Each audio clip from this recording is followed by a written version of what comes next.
श्रुतिस्मृति पुराणानाम् आलयम् करुणालयम् नमामि भगवत्पाद शंकरम् लोकशंकरम्। अपार करुणा सिंधुं ज्ञानदं शांतरूपिणं श्रीचंद्रशेखर गुरुं प्रणमामि मुदान्वहम्।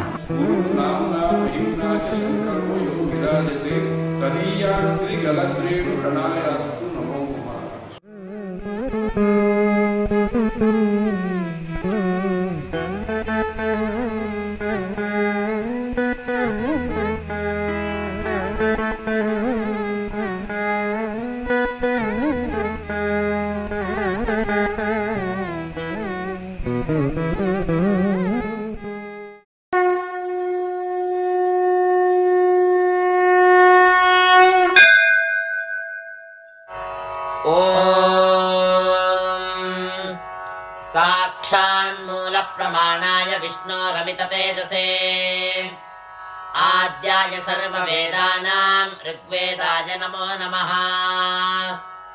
ओम श्री गुरुभ्यो नमः। हरि ओम।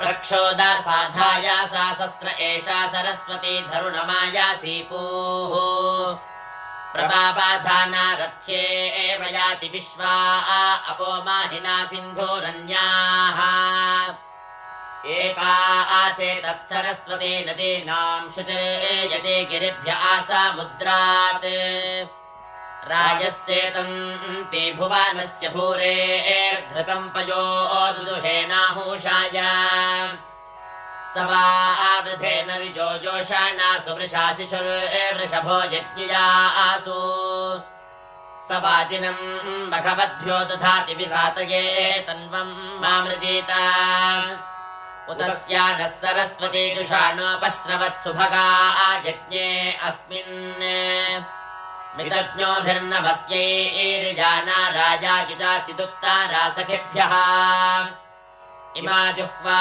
आनायुष्मदानमोभिः प्रतिस्तोमं सरस्वति जुषस्व तव शर्मन् प्रियता मे दधाना उपस्थेयाम शरणन्न वृक्षम् अयमोते सरस्वति वसिष्ठो द्वारा आवृतस्या सुभगे व्यावः वर्धा शुभ्रे स्तुपतेरा आसिवाजान्यूयं पात स्वस्तिभिः सदा नः।